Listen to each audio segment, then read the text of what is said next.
Evacuation Protocol Alpha 9. All personnel to emergency. Dr. Kexthor's voice died in his throat. All 4 manipulators frozen over the station-wide alert system. Through the reinforced observation window of Quarantine Bay 7, the human veterinary assistant had just laid down on the floor. With 6 Vrixtal cubs, the same species that had rendered the Orion sector uninhabitable for 3 generations. "Commander?" His second officer's voice crackled through the comm, urgent and rising. "Commander, we have visual confirmation. The human is in direct contact with—" "I can see what she's doing," Kexthor interrupted, his primary hearts hammering against his thorax in a rhythm that hadn't changed since his military days. The days when Vrixtal sightings meant planetary evacuations and fleet-level responses. The cubs were purring. No, that wasn't right. That deep, resonating vibration wasn't purring. Every xenobiologist in the galaxy knew that sound. It was the Vrixtal prey pacification frequency, the vibration they used to paralyze their victims before feeding. Kexthor had heard recordings of it in academy training, had watched the simulations of how quickly it could reduce a fully armored Vryn soldier to a twitching, helpless meal. The human, Maggie, had her eyes closed. One cub was stretched across her chest, its massive paws, each the size of her head, kneading gently against her shoulders. 2 more had curled against her sides. The remaining 3 were circling, their movements the precise stalking pattern documented in every cautionary text about the species. "Sir, the emergency response team is suiting up," his second officer reported. "But protocols state we need council authorization before approaching active Vrixtal in feeding posture.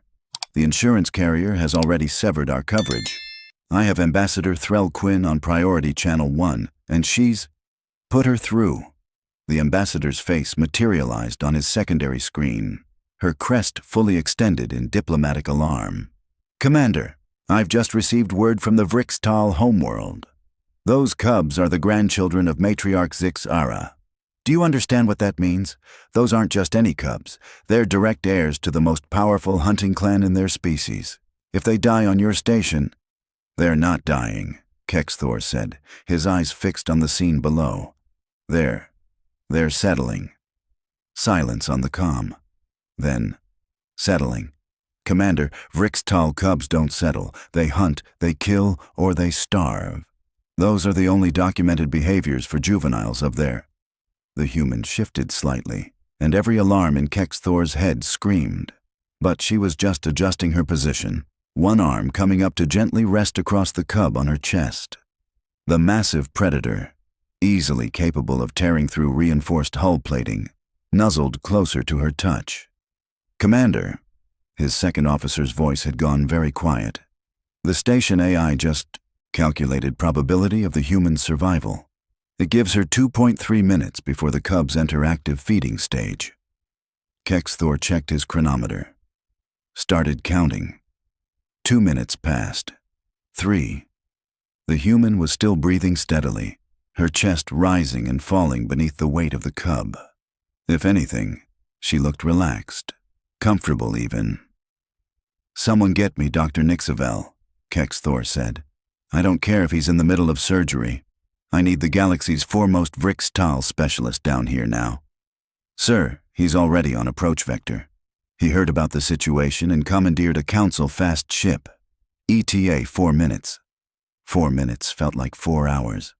Kexthor watched the human with the cubs, unable to look away from the impossibility unfolding before him. The cubs circling had stopped. They were all settling now, one by one, finding spaces against the human's body. The vibration, that terrible, paralyzing vibration, continued, but the human showed no signs of the neural cascade it should be causing. Instead, she started humming. "What is she doing?" the second officer whispered. "It's a human vocalization pattern," Kexthor said, accessing his cultural database with shaking manipulators. "Something called a lullaby. They use it to calm their young." "Sir, those aren't human young. Those are the most dangerous predators in known space." Kexthor didn't respond. He was too busy watching the cubs' reactions. Their movements were slowing, their massive bodies relaxing into positions that his training told him were impossible. Vrick's tall cubs didn't relax. They didn't curl up peacefully. They certainly didn't press their heads under a prey species' hand, seeking contact. The door to the observation deck burst open. Dr. Nixavel rushed in, his breathing apparatus wheezing from the sprint, his collection of academic credentials rattling on his ceremonial sash. He took one look at the scene below and went completely still. That can't be. He pressed closer to the window, his optical implants whirring as they focused. Commander, are we recording this? Every sensor we have, visual, thermal, biochemical, neural. Good, because no one is going to believe this. Nixavel pulled up a data pad, his appendages flying over the controls. I'm reading the cubs' stress hormones. They're at baseline. Below baseline, actually. These readings suggest they're in a state of complete contentment. That's impossible, Kexthor said flatly. I'm aware. Nixavel adjusted his scanners. I'm also reading the human's biochemistry. She's not paralyzed. She's not even afraid. Her neural patterns suggest she's actually relaxed, comfortable. He looked up from his datapad, his expression one of academic horror. Commander, she's falling asleep. They both stared down at the human. Her humming had softened, becoming irregular. Her breathing had deepened. One of the cubs, the largest, with the distinctive crest marking of a future alpha, had climbed fully onto her chest and was kneading rhythmically, its claws fully retracted. Sir, the second officer said carefully, what are your orders? Kexthor had no idea. His training covered Vrixtal attack protocols, emergency containment procedures, and posthumous documentation requirements. Nothing in his entire military and civilian career had prepared him for watching a human take a nap with the galaxy's apex predators. Continue monitoring, he said finally, and someone please tell me that the matriarch is still 3 days out from the station. Actually, sir, his second officer said quietly, her ship just dropped out of fold space. She'll be docking in 20 minutes. Of course she would be. Below, in Quarantine Bay 7, the human snoring mixed with the cubs purring in a sound that shouldn't exist. That couldn't exist, according to every piece of xenobiological research ever conducted. And yet, there it was. Kexthor reached for the comm, preparing to explain the unexplainable to a Vrixtal matriarch whose grandchildren were currently using a human as a pillow. This was going to be the shortest command career in station history. Dr. Nixavel, Kexthor said carefully, explain to me again why the human isn't dead. The xenobiologist hadn't looked away from his scanner array since arriving. I can't, Commander. According to every study ever conducted on Vrixtal bonding behavior, what we're seeing is the final stage before a feeding frenzy. The purring, the kneading, the full-body contact. These are textbook predation sequences. The cubs should be entering blood frenzy within, he checked his chronometer, approximately 3 minutes ago. And yet they're exhibiting behaviors I've only seen in domesticated companion animals, from other species. From species that evolved alongside prey animals, not as apex predators who've never had a natural enemy. Ambassador Threll Quinn's face appeared on the main display, her crest now flat against her skull, in what Kexthor recognized as profound confusion. Commander, I have the matriarch on approach. She's demanding to know why her grandchildren are... The translator is having difficulty with her phrasing, something about milk bonding with prey. Tell her we're monitoring the situation closely and... Sir! His second officer's voice cracked. The human is moving. Every eye in the observation deck snapped to the window. Maggie had indeed moved, stretching one arm up in a languid motion that made Kexthor's combat reflexes scream warnings. The cubs should interpret that as a threat display, should respond with immediate violence. Instead, the largest cub chirped, actually chirped like some harmless avian species, and rubbed its massive head against her hand. Did that cub just... Nixavel's voice trailed off. Request affection, Kexthor finished. I believe it did. The human's eyes opened slowly, unfocused and drowsy. She looked at the observation window with a vague awareness of someone waking from a deep sleep. "Hey," she called out, her voice rough. "Anyone got a blanket? It's kind of chilly in here." Kexthor activated the bay's comm system. "Maggie, I need you to listen very carefully. Don't make any sudden movements." "I'm not planning on it," she yawned, the gesture making two of the cubs, two literal killing machines, mimic the action. "These little guys were so wound up when I got here. Figured they just needed someone calm around them, you know?" "Little guys?" Nixavel repeated faintly. "Those cubs each weigh approximately 400 kilograms. Yeah, but they're still babies." Maggie gently scratched behind the alpha cub's ear ridge, hitting some spot that made the creature's rear leg kick reflexively. "See? Just needed someone who isn't scared of them. Animals pick up on fear real quick." "Maggie," Kexthor said, fighting to keep his voice steady. "Those aren't animals. Those are Vrix Tal. Their species conquered 17 sectors before the Treaty of... Sure, but these are cubs." She sat up slowly, carefully supporting the alpha as it repositioned itself on her lap. The movement should have triggered every hunting instinct in the other 5 cubs. Instead, they simply adjusted their positions to maintain contact with her. "They're orphans, right? That's what the intake report said?" "Their parents were killed in a territorial dispute," Ambassador Threlquin confirmed, her voice distant with shock. "Standard procedure is isolation feeding until the matriarch can retrieve them. Direct contact with other species is strictly forbidden due to them eating everyone who tries?" Maggie finished. "Yeah, I got that part. But look at them. They're not hungry. They're stressed. Probably haven't felt safe since their parents died." She demonstrated by running her hand along the alpha's spine, the motion making the cub's purring intensify to a frequency that rattled the observation window. "Back home, I used to foster feral kittens. Same basic principle. Stay calm, let them come to you, show them they're safe." Kexthor felt something fundamental crack in his understanding of the universe. "You're comparing Vrix Tal cubs to feral kittens? Well, yeah, bigger teeth, sure, but the behavior's similar." She glanced at the chronometer on the wall. "How long until their family gets here? These guys should probably meet them while they're still calm." 20 minutes, Kexthor said weakly. "Cool. Think someone could bring me that blanket before then? And maybe some water? It's hard work being a pillow for 6 oversized kittens." Dr. Nixavel made a sound like his respiratory system was shutting down. She just called them kittens. She called the most feared predators in the galaxy kittens.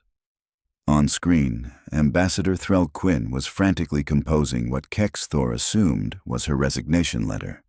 Below, in Quarantine Bay 7, the human started humming again.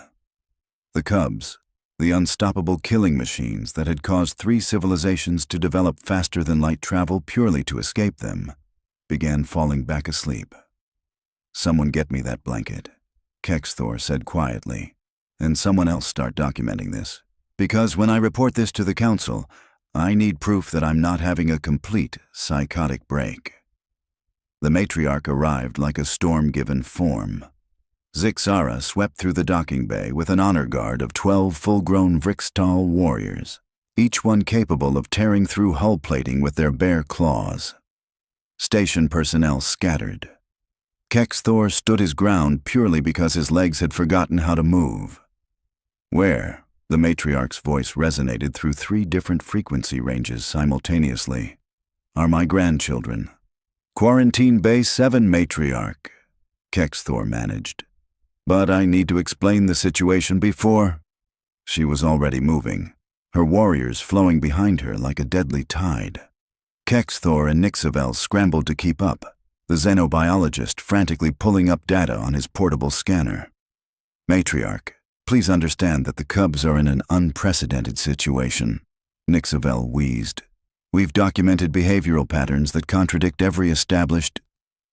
Zixara stopped so abruptly that her rear guard nearly collided with her. Through the observation window of Bay 7, they could all see the human. Maggie was sitting cross-legged now, wrapped in the emergency blanket someone had courageously delivered. All 6 cubs were piled around her in a configuration that made Kexthor's tactical training scream impossible. The alpha cub was still on her chest, its massive head tucked under her chin. 2 others had their heads in her lap. The remaining 3 were pressed against her back and sides, forming a protective circle that was simultaneously adorable and terrifying. The human was singing softly, some earth melody that the universal translator couldn't quite parse. "What?" Zixara said slowly. "Is that creature doing with my grandchildren?" "We believe she's comforting them, matriarch," Kexthor said. The matriarch's head swiveled to face him, her eyes, all 6 of them, fixing him with a gaze that had made generals flee. "Comforting them. Yes, matriarch. She appears to have established a bond with—" "That's impossible. Vrixtal cubs don't bond with prey species. They hunt prey species. It's instinctual, genetic, inviolable." But even as she spoke, Zixara moved closer to the window, watching. "What frequency is that vibration?" "The cub's contentment purr, matriarch," Nixavel said quietly. "At least that's what it resembles. But cubs this young shouldn't be capable of the full resonance. That's an adult behavior that develops after the first kill." "I know when my species develops contentment purr, xenobiologist," Zixara snapped.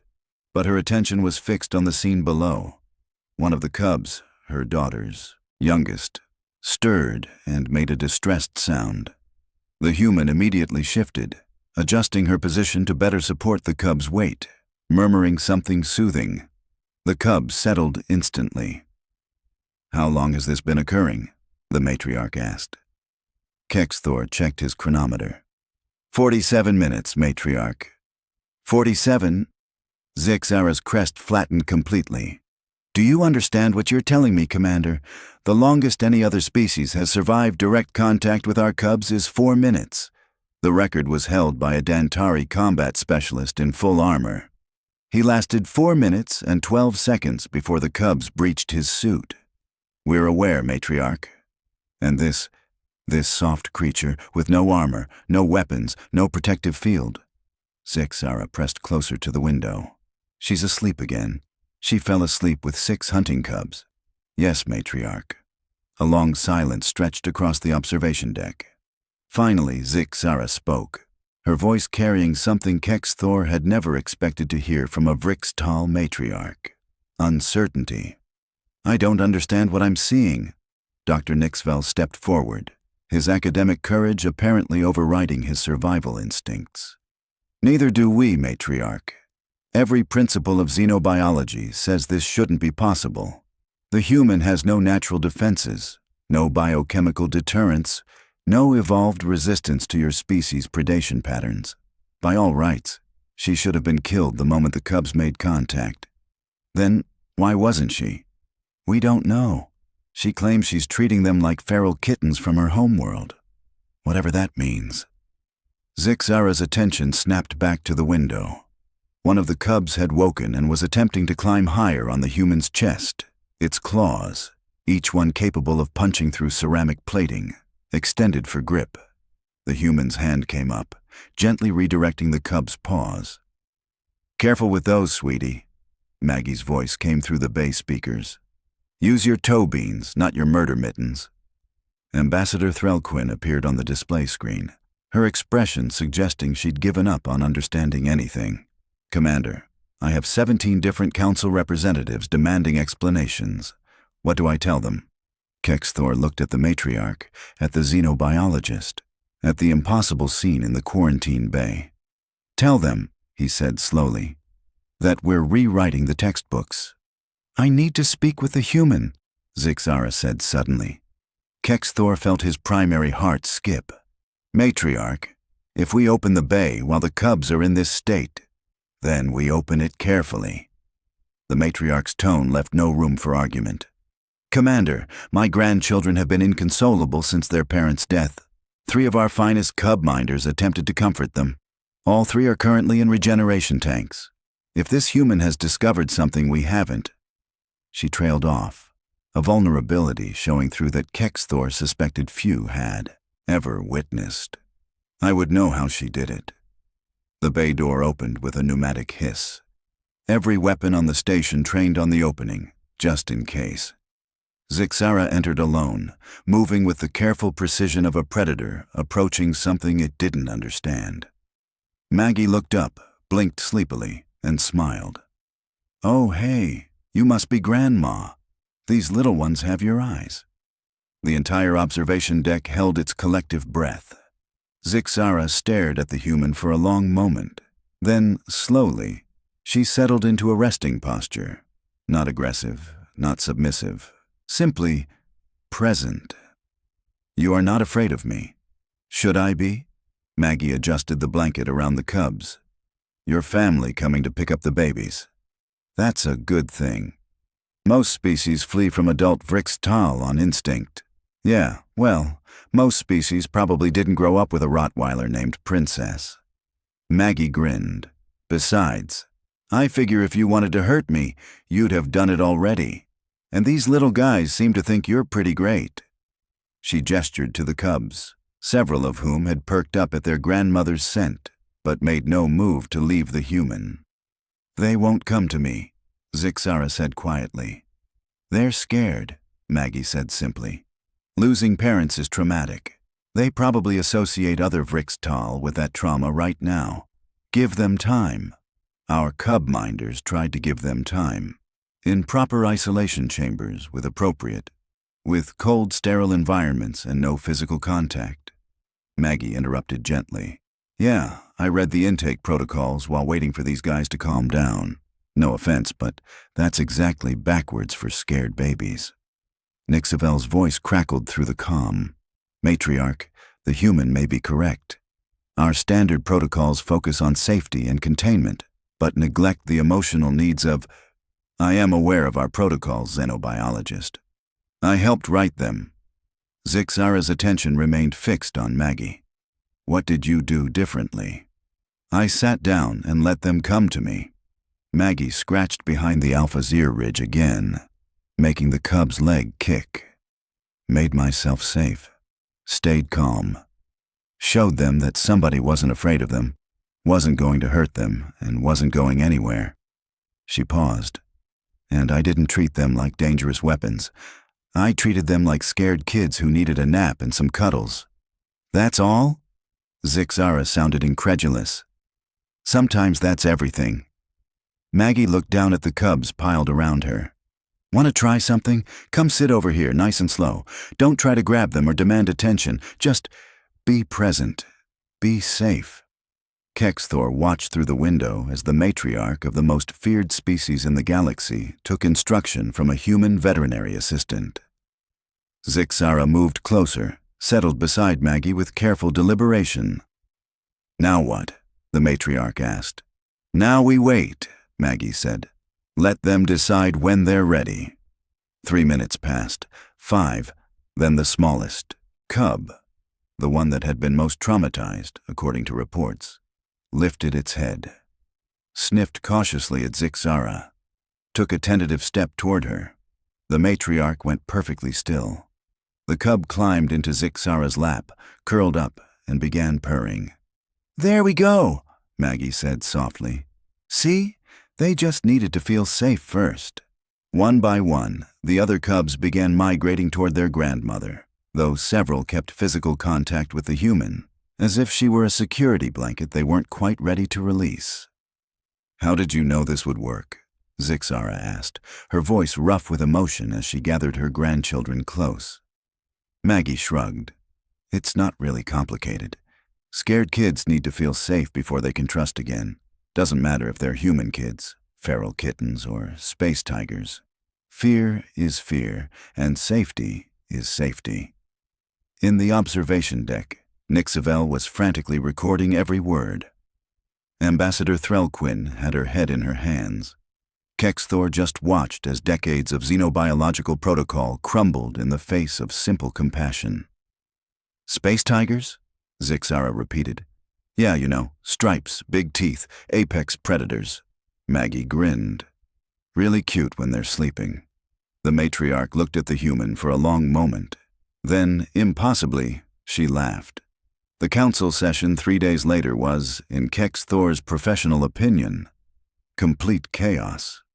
"You're telling us," the Talarian representative said, her translator struggling with her tone of disbelief, "that the solution to Vrixtal cub trauma was napping with them?" "Grossly simplified, but essentially yes," Dr. Nixavel replied, pulling up holographic displays of his research data. The human provided what we now understand as safe presence, a concept apparently obvious in Earth's animal care practices, but completely absent from our xenobiological protocols. "Ridiculous," snapped a Corlean delegate. "We've studied cross-species interaction for millennia. If something this simple worked, we would have discovered it."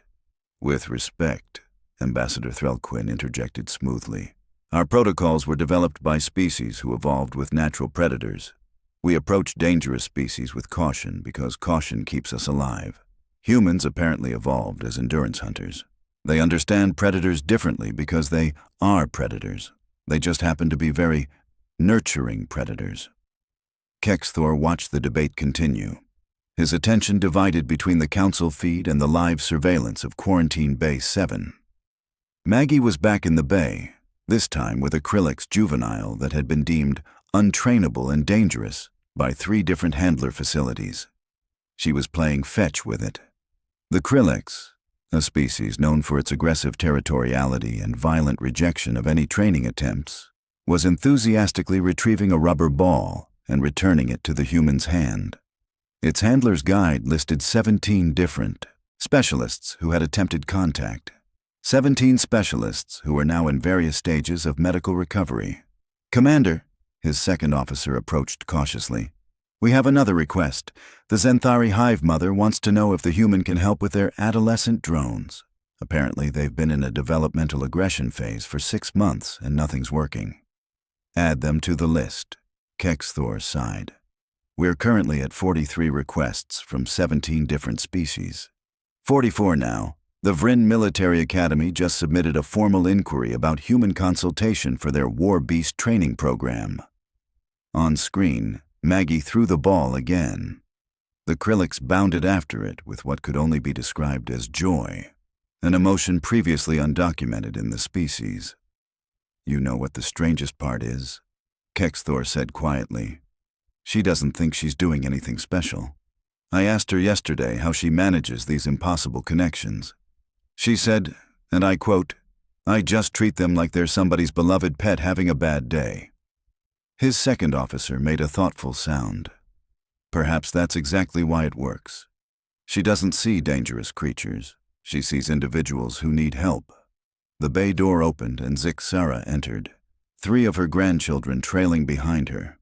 The cubs immediately spotted Maggie and broke formation, galloping toward her with obvious excitement. The Krillix, which should have responded to the Vrixtal presence with territorial aggression, simply moved aside to make room. Okay. Maggie laughed as the cubs swarmed her. "I missed you guys too. Yes, even you, Bitey. We talked about the biting, remember?" The alpha cub, apparently nicknamed Bitey, chirped apologetically and head-butted her hand instead. Zixara approached more sedately, settling near the human with a familiarity that still made Kex Thor's tactical instincts twitch. "They've been asking for you since yesterday." "Well, I've been busy with this little troublemaker here." Maggie gestured to the Krillix, which had brought its ball to show the Vrixtal cubs. "Turns out he wasn't aggressive. He was just really, really bored, and nobody was giving him proper enrichment. The human concept of enrichment is revolutionizing our understanding of juvenile care across multiple species." Nixavel's voice came through the comm. He was still at the council session, presenting findings. "We're seeing success rates increase by orders of magnitude simply by incorporating Earth-standard animal welfare practices." "It's really not that complicated," Maggie said, though she was talking to the cubs rather than the comm. "You guys needed love and safety. Krillix here needed mental stimulation and play. Different needs, same basic principle. Figure out what the individual needs, not what the species manual says they should need." Zixara watched the human juggle attention between 6 Vrixtal cubs and 1 Krillix juvenile with apparent ease. My people have formally requested that you accept a position as cultural consultant for Vrixtal juvenile development. That's a very fancy title for professional cuddler, Maggie grinned. But sure, sounds fun. Do I get to name more of them? Because I have excellent ideas. This one should definitely be called Patches. That cub is the heir to the Northern Territories. His formal designation is Crix Valthor Quinn. Yeah, but Patches is easier to yell when he's trying to eat my datapad again. The cub in question looked appropriately sheepish. The council is drafting new protocols, Kexthor said through the comm. All xenobiology programs will now include human consultation before finalizing juvenile care standards. You've essentially rewritten our entire approach to cross-species interaction. Cool, Maggie said, scratching 3 cubs simultaneously while the Krillix dozed with its head on her foot. Does this mean I get a bigger office? Because this bay is getting crowded. We're converting an entire wing of the station for your work, Ambassador Threlquinn's voice cut in. We're also receiving applications from other humans who want to join the program. Apparently, Earth has entire educational disciplines dedicated to animal behavior and care that we were completely unaware of. Oh yeah, animal psychology is huge back home. You guys seriously never thought to just ask animals what they need? We don't speak their languages, Kexthor said. You don't need to speak their languages. You just need to pay attention. Body language, behavior patterns, stress signals. It's all communication. Maggie looked up at the observation window, directly at where she knew they were watching.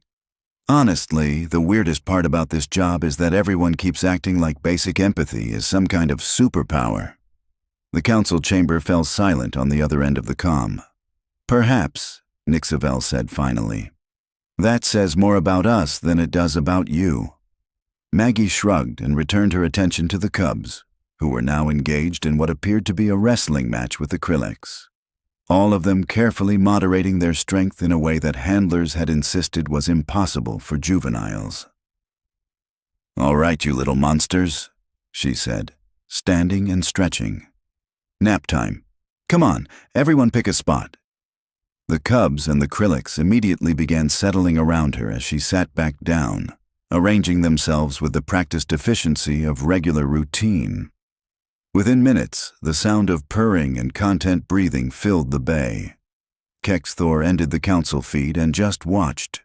The most dangerous juveniles of 3 different apex predator species, sleeping peacefully around a human who had wandered into the station 6 days ago looking for volunteer work.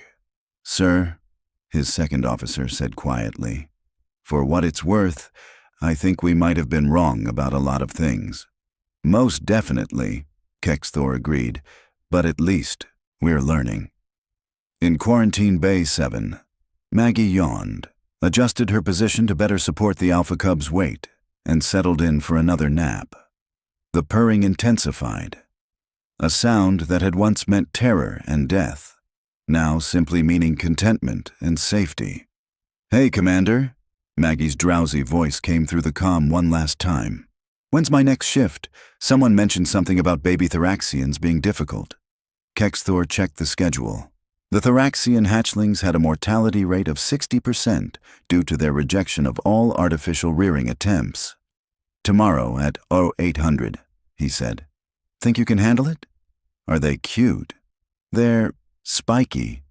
Spiky can be cute. I'll bring extra blankets. The comm clicked off. In the observation deck, Kexthor pulled up the xenobiology protocol database and began the long process of updating centuries of established practice. Sometimes, apparently, the most revolutionary discoveries were the simplest ones. Sometimes you just needed to treat scared babies like scared babies, regardless of how many teeth they had. And sometimes the galaxy needed a human who saw a dangerous apex predator and thought, spicy kitten who needs a nap. Kexthor looked at his second officer. Make sure medical is fully staffed tomorrow, just in case. You think the Thoraxians will be a problem? No, Kexthor said, watching the peaceful scene in the bay. I think they're going to be fine. I just don't think our paradigms are finished breaking yet. Below, the human snored softly, surrounded by creatures that could end civilizations, And the creatures in turn simply slept, safe, content, home.